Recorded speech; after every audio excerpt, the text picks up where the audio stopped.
नमस्कार दोस्तों, आज हम बात करेंगे एक ऐसी समस्या की जिसे साइलेंट किलर कहा जाता है। हाई ब्लड प्रेशर यानी उच्च रक्तचाप। बहुत से लोगों को वर्षों तक पता ही नहीं चलता कि उनका बीपी बढ़ा हुआ है, लेकिन धीरे धीरे यह हृदय, किडनी, आँखों और मस्तिष्क पर गंभीर प्रभाव डालता है। आयुर्वेद में उच्च रक्तचाप को केवल एक बीमारी नहीं माना गया है, बल्कि शरीर में वात, पित्त और कफ के असंतुलन, मानसिक तनाव, गलत खान पान और अनियमित दिनचर्या का परिणाम माना गया है।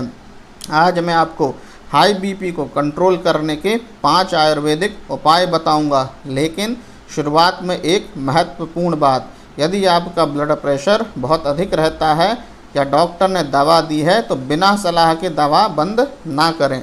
तो आइए शुरू करते हैं। पहला उपाय, अर्जुन की छाल। आयुर्वेद में अर्जुन की छाल को हृदय के लिए अत्यंत लाभकारी माना गया है। इसमें ऐसे प्राकृतिक तत्व पाए जाते हैं जो हृदय की कार्य क्षमता को बेहतर बनाने और रक्त के संचार को संतुलित रखने में सहायक माने जाते हैं। जानते हैं कि इसका सेवन हमें कैसे करना है। 1 चम्मच अर्जुन की छाल का चूर्ण 1 गिलास पानी में उबालें। जब पानी आधा रह जाए तो छानकर सुबह खाली पेट या शाम को इसका सेवन करें। यदि आप चूर्ण नहीं लेना चाहते तो बाज़ार में अर्जुन की छाल के कैप्सूल भी उपलब्ध हैं। अब दूसरा उपाय सुनिए, पंच तुलसी और गिलोय। आयुर्वेद में तुलसी और गिलोय को रोग प्रतिरोधक क्षमता बढ़ाने और शरीर में संतुलन बनाए रखने वाली औषधियों में गिना जाता है। यदि हाई बीपी के कारण तनाव, सूजन या कमज़ोर प्रतिरक्षा से जुड़ा हो तो ये आपके लिए बहुत ही सहायक हो सकते हैं। इसका सेवन आपको कैसे करना है?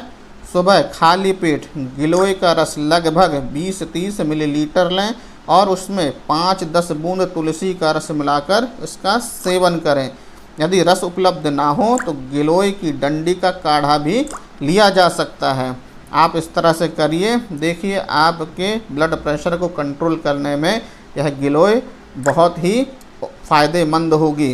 इस तरह से आप लेंगे तो आपको रिलीफ मिलेगा। अब तीसरा उपाय सुनिए, अश्वगंधा और आपके तनाव का नियंत्रण। आज के समय में हाई बीपी का सबसे बड़ा कारण है मानसिक तनाव। आयुर्वेद में अश्वगंधा को एक प्रसिद्ध रसायन और तनाव कम करने वाली औषधि माना गया है। कुछ आधुनिक रिसर्चों में यह पाया गया है कि अश्वगंधा तनाव और चिंता को कम करने में बहुत ही मदद करती है, जिससे कुछ लोगों में ब्लड प्रेशर पर बहुत ही पॉजिटिव प्रभाव पड़ता है। हालांकि यह सभी पर समान रूप से प्रभाव नहीं डालती, क्योंकि हर किसी का शरीर की प्रकृति अलग अलग होती है। अब हम जानते हैं कि इसको कैसे लेना है। रात को सोने से पहले आधा से 1 चम्मच अश्वगंधा चूर्ण गुनगुने दूध या पानी के साथ लिया जा सकता है। यदि आपको थायराइड है या कोई गंभीर बीमारी है तो आप डॉक्टर से सलाह ले सकते हैं। अब चौथा उपाय सुनिए, सात्विक भोजन और कम नमक। आयुर्वेद का सबसे महत्वपूर्ण सिद्धांत है, जैसा भोजन वैसा स्वास्थ्य। यदि आप रोज़ अधिक नमक, तली हुई चीज़ें, पैकेट वाले स्नैक्स, जंक फूड और अत्यधिक तेल युक्त भोजन करते हैं तो बीपी नियंत्रित रखना बहुत ही कठिन हो जाएगा। इसके बजाय अपने भोजन में आपको क्या शामिल करना है? हरी पत्तेदार सब्जियां, मौसमी फल, साबुत अनाज, दालें और पर्याप्त पानी। और सबसे महत्वपूर्ण, नमक की मात्रा सीमित रखें। विशेषकर प्रोसेस्ड फूड और पैकेट वाले खाद्य पदार्थों में छिपा हुआ सोडियम बहुत अधिक होता है, इसलिए आपको जंक फूड से बचना है और साथ ही साथ तले भुने भोजन से बचना है। सात्विक भोजन करना है और बढ़िया हरी पत्तेदार सब्जियां खाना है, मौसमी फल खाना है और नमक की मात्रा का सेवन बहुत ही कम करना है। यदि आप ऐसा करते हैं तो आपको बीपी नियंत्रित रखने में बहुत ही मदद मिलेगी। अब आप 5वां उपाय सुनिए, योग, प्राणायाम और नियमित दिनचर्या। क्योंकि आयुर्वेद केवल औषधि नहीं बल्कि जीवन शैली पर भी जोर देता है।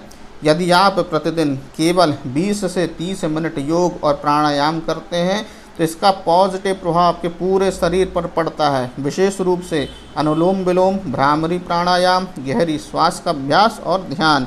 ये अभ्यास तनाव कम करने और आपके मन को शांत रखने में बहुत ही मदद करते हैं। जो रक्तचाप नियंत्रित करने में बहुत ही सहायता प्रदान करता है। और साथ ही रात में 7 से 8 घंटे की नींद लें।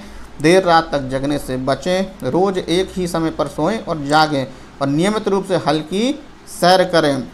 यदि आप प्राणायाम करते हैं तो आपको जो टेंशन है वह कम होगा और साथ ही साथ अनुलोम विलोम प्राणायाम करने से रक्त संचार में बहुत ही आपको मदद मिलेगी और ध्यान करने से भी आपको तनाव से बाहर आने में बहुत ही सहायता मिलेगी। और साथ ही साथ यदि आप उचित समय पर सोते हैं, उचित समय पर जागते हैं, 7 से 8 घंटे की नींद लेते हैं, देर रात जागने से बचते हैं, नियमित रूप से हल्की सैर करते हैं, तो ये सारी जो आपकी दिनचर्या है वह आपके बीपी को नियंत्रित करने में बहुत ही सहायता आपको देगी। क्योंकि बीपी में केवल दवा नहीं बल्कि आपकी दैनिक दिनचर्या भी बहुत ही महत्वपूर्ण होती है। यदि आप अपना ब्लड प्रेशर कम करना चाहते हैं तो आपको दवा के साथ साथ औषधि के साथ साथ अपनी दिनचर्या पर भी ध्यान देना होगा। अब कुछ ज़रूरी सावधानियां आप देखें यहाँ पे। यदि आपका ब्लड प्रेशर बार बार एक नियमित जो मात्रा होती है 140/90 मतलब 140/90 तो उससे उस मात्रा से वह अधिक रहता है, या आपको सिर दर्द, सीने में दर्द, सांस लेने में तकलीफ़ या धुंधला दिखाई देने जैसी शिकायत होती है तो आपको तुरंत डॉक्टर से संपर्क करना है।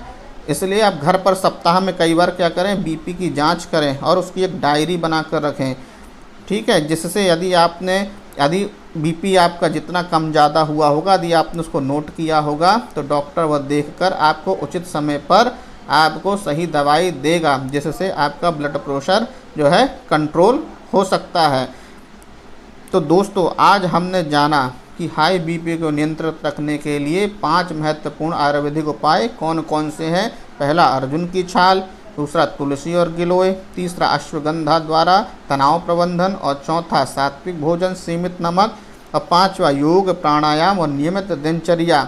याद रखिए केवल दवा नहीं बल्कि सही भोजन, नियमित व्यायाम, पर्याप्त नींद और तनाव पर नियंत्रण, ये सभी मिलकर स्वस्थ जीवन की नींव रखते हैं। यदि आपको यह जानकारी उपयोगी लगी हो तो इसे अपने परिवार और दोस्तों के साथ अवश्य शेयर करें ताकि अधिक से अधिक लोग हाई बीपी के प्रति जागरूक हो सकें। धन्यवाद। स्वस्थ रहिए, सुरक्षित रहिए और मिलते हैं अगली वीडियो पर।